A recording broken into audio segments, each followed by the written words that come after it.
बोलो जगदम्बे मात की जय। कौने दिन अहे माता जन्म लेली, कौने दिन भेले परचार।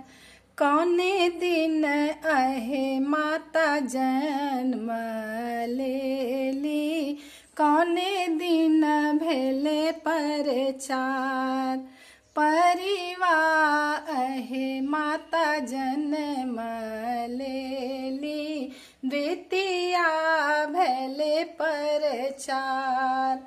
तृतीया अहे माता तीनों पूजा धारली, चौथी चकमक होय। पंचमी अहे माता पांचों पूजा धारली, षष्ठी खलबल होय।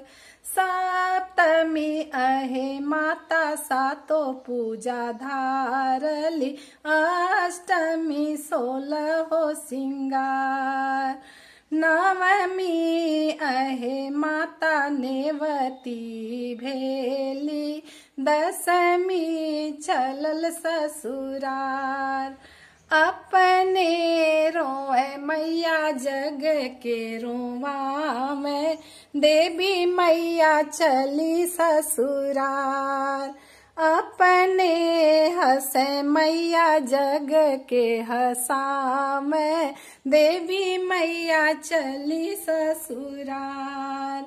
अपने खाई भैया मसवा पढ़वा, मैया के चूड़ा दही खिया।